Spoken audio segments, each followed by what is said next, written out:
Hoje eu vou estar apresentando para você alguns termos de estatística que é muito importante que você conheça, né?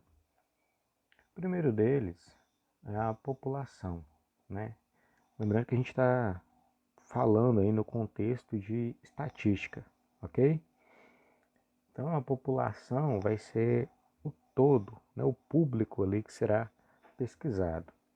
Então, por exemplo, usuários de um plano de saúde, né? Uma pesquisa pode ser direcionada a eles, então a população seriam esses usuários, membros de uma equipe de futebol, são exemplos de população, funcionários de uma empresa, né?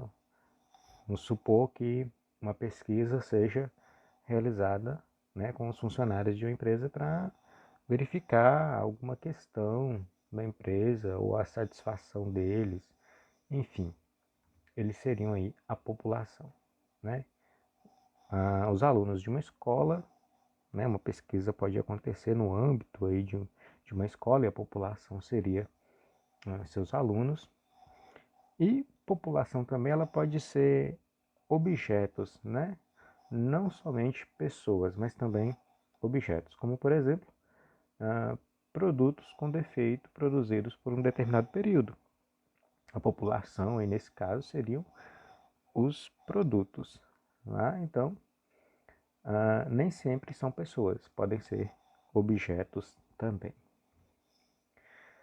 A população ela pode ser finita ou infinita.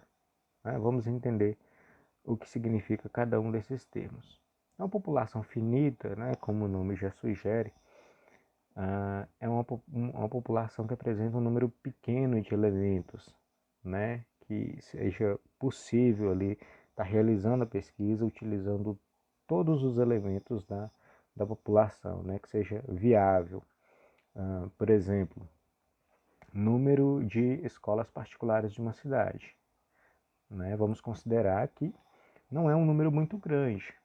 Então, se fosse realizada uma pesquisa com as escolas particulares de uma cidade, por exemplo, seria possível pesquisar todas elas, né? Porque seria um número pequeno. Agora, uma população infinita. Né? A população infinita não significa necessariamente que exista um número infinito no sentido literal da palavra, mas que apresenta um número muito grande de elementos, né, que não seria possível a pesquisa ser realizada com todos os elementos dessa população. Então, ela é classificada como população infinita, né, um número muito grande de elementos. Exemplo seria, por exemplo, a população de Belo Horizonte. Vamos imaginar que uma pesquisa fosse realizada utilizando como público, né, a população de Belo Horizonte. Seria inviável. Né? Então é classificado como população infinita, por apresentar um número muito grande de elementos. Vamos lá, prosseguindo. Então, quando a gente tem um número muito grande de elementos, né, no caso aí uma população infinita, a gente vai selecionar uma parte, né, dessa população para que a pesquisa seja realizada. E essa parte que é selecionada é chamada de amostra. Tá?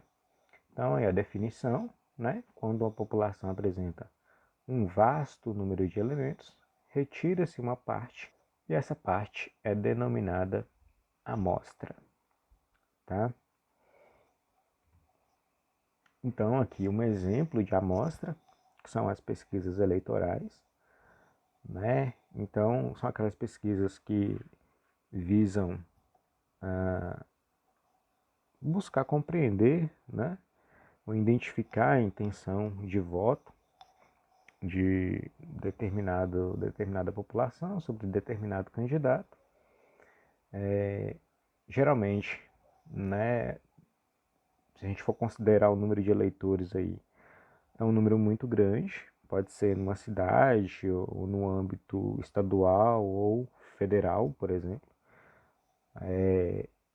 Um número muito grande, uma população infinita, né? Não teria como pesquisar, passar perguntando, né, pessoa por pessoa, eleitor por eleitor, sua intenção de voto, né? Então é selecionada uma parte, a pesquisa é aplicada sobre essa parte selecionada, tá? Sobre essa amostra.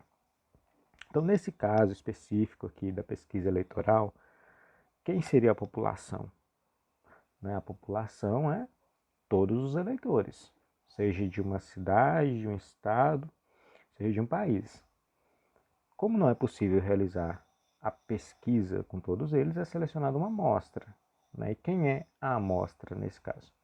É a parcela que foi entrevistada. Tá? Então, espero que tenha ficado bem claro aí essa questão, ok? Temos aí dados brutos, né, que são os dados não organizados ou fora de sequência. Né? Por exemplo, uma determinada pesquisa teve como resultado 3, 2, 10 e 7. Tá? Então você pode perceber que esses dados eles não estão organizados, né? Eles estão fora de sequência, todos embaralhados. Então são chamados de dados brutos, ok? Então aí da forma que foram coletados. Aí a partir do momento que eles são organizados, eles vão ser chamados de raw, ok? Então quando você pega os dados brutos e organiza eles, então você pode ver que eu peguei os mesmos números, né, do item aqui anterior, 3, 2, 10 e 7, e organizei aqui em ordem crescente, né, 2, 3, 7 e 10. Então, a partir dessa organização, eles não serão mais chamados de dados brutos, né, porque houve um tratamento aí com eles, eles serão chamados de raw, ok? E variável, né, o que vem a ser isso, variável?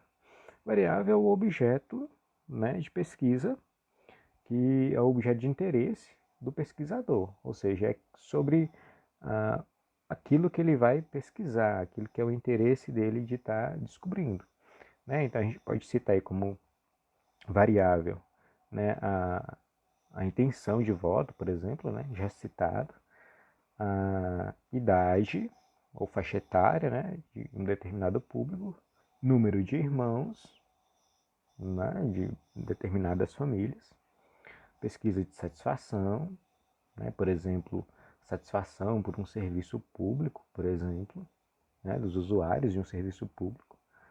Temos também pesquisas relacionadas aí à profissão, né, intenção de profissão, por exemplo, né, que poderia ser realizado numa escola, por exemplo, tentando identificar qual profissão os alunos gostariam de seguir.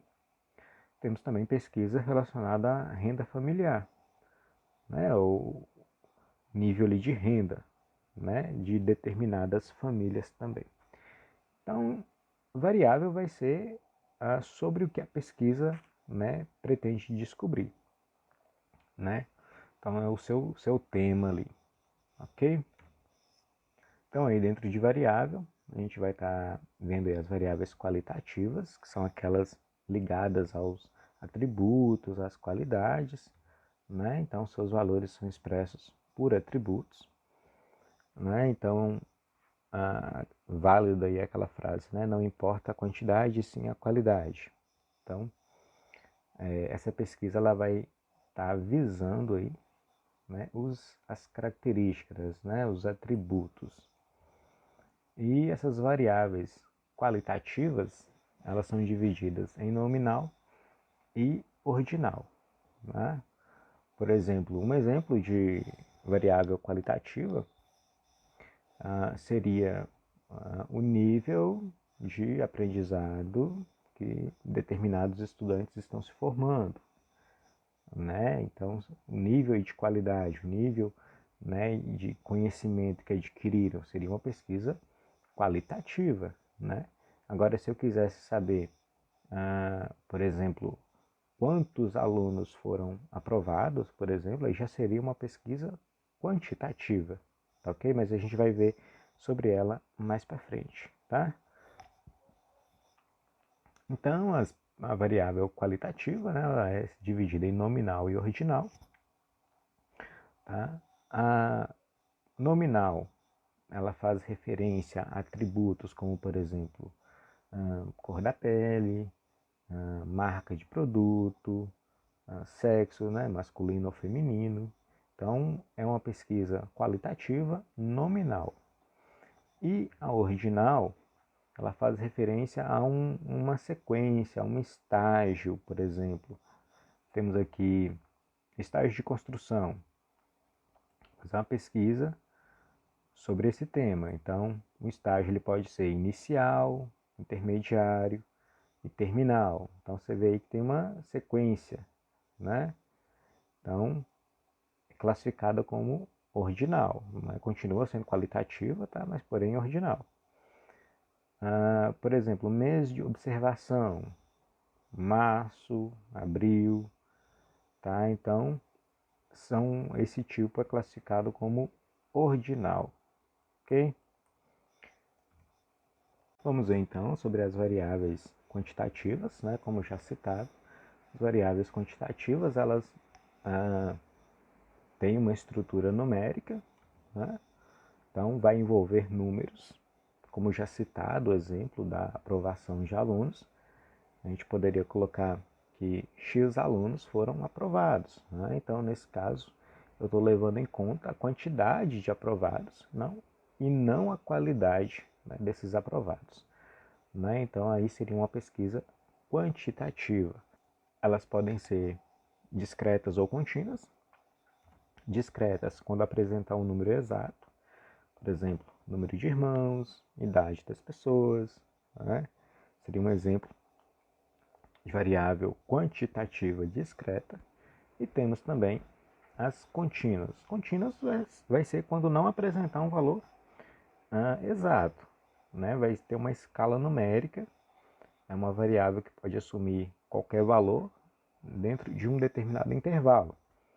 Tá? Por exemplo, o peso. A gente não tem um peso exato. Né? Por exemplo, a gente pode citar aí, a pessoa pode pesar 70, deixa eu escrever aqui, 70,589, né? Então a gente várias subdivisões aqui não seria um valor exato como aqui nas variáveis discretas, né? Como por exemplo aqui número de irmãos, você tem 2 irmãos, pronto. Você não tem 2,5 irmãos, você não tem 2,57, 2,135, enfim, né? Você tem um número exato. E aqui nas contínuas, né, ela pode não apresentar um valor exato, tá? A altura, por exemplo, a altura você pode ter 1,58 e aí vai, pode ter mais números aí, né? Se a gente incluir mais subdivisões, a gente terá mais números aí nessa sequência, tá? Então, nesse caso, a variável será contínua, ok? Então é isso, espero que você tenha aprendido, tá? E aí a gente vai estar continuando aí com as aulas relacionadas à estatística, ok? Então, bons estudos.